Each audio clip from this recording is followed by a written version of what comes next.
Maxay wadaagaan nin ku hadla 10 luuqadood, qof calisthenic athlete ah oo sameeya 2,000 oo push-up hal maalin, iyo arday ahaa backbencher oo noqday kan ugu sarreeya fasalkiisa? Aan ku weydiiyo su'aal, maxaad u malaynaysaa in dhammaan raggani ay wadaagaan? Ma aha hibo, ma aha lacag, xitaa ma aha dhiirigelin. Hal shay ayay wadaagaan, waana discipline ama anshax. Fiidiyowgan waxaan ku faahfaahin doonaa waxa anshax u yahay dhab ahaan, sababta aadan u kori karin la'aantiisa, iyo sidaad uga dhigi karto qayb ka mid ah noloshaada laga bilaabo maanta. Waa maxay anshax? Anshax ma aha inaad si adag u dhaqanto, ma aha inaad la dhibaatooto wax kasta. Anshax waa ogaanshaha samaynta waxa saxda ah ay tahay adigu inaad samayso, weliba sidii waxaad adigu jeceshahay, adoo ka tanaasulaya dhammaan xaaladaha aad markaasi ku jirto sida ay rabta ha ahaatee. Waa go'aan aamusnaan ah oo ah inaad mar walba soo muuqato, aad samayso wixii ay ahayd inaad adigu samayso, xitaa marka aysan jirin cid ku xisaabisa. Waa inaad doorato guusha fog halkii aad dooran lahayd raaxo degdeg ah. Waa inaad toosto aroortii si aad u tababarato, wax barato, marka aad doorbidayso inaad taleefankaaga ku ciyaarto ama aad hurdo. Ku celceliso xirfadaha, xitaa marka aad daasho ama aad caajisan tahay. Waxaa jira dad la mid ah sida Steve Kaufman oo bartay in ka badan 20 luuqadood. Sababtu maaha waa nin dahsoon ama caqli badan, laakiin muddo 10 sano ah ayuu barashada luuqadda ka dhigtay caado maalinle ah. Wuu dhegaystay, akhriyay, ku celceliyay maalin kasta. Anshaxa ayaa siiyey joogtayn uu ku xakameeyo wax inta badan dadku iska daayaan toddobaad gudahood. Tusaale kale, Buja Boy waa nin bodyweight ku training gareeya oo caan ku ah xakamaynta jirka iyo xooggiisa. Ninkan wuxuu sameeyaa in ka badan 2,000 oo push-up maalintii. Taasi maaha muruq keliya, waa maskax.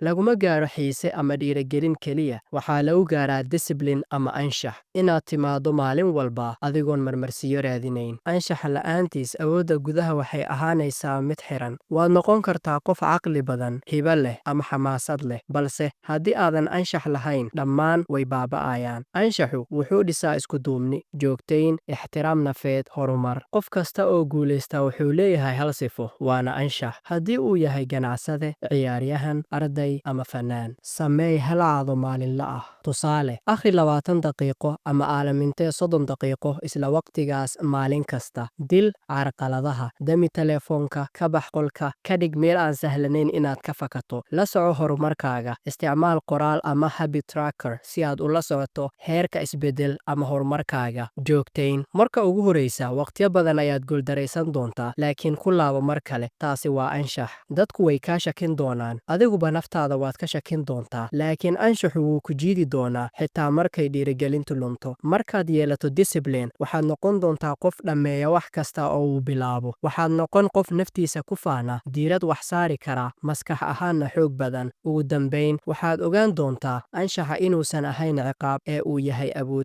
Anshaxu waa inuusan kaa dhigayn qof quman, balse wuxuu kaa dhigayaa qof mas'uul ka ah mustaqbalkiisa. Haddaba, is-challenge garee oo ka tag hal caado oo xun. Commentigana noogu reeb hal caado aad jeceshahay inaad bilowdo. Haddii fiidiyowgan uu ku xusuusiyey wax dhab ahaantii muhiim ah, like-ta iyo subscribe-tu waa dhankaaga, sababtoo ah fiidiyoyaasha soo socda way kaa yaabin doonaan. Ma u baahnid hibo, ma u baahnid nasiib, keliya bilow. Taasi waa anshax. Maca salaama.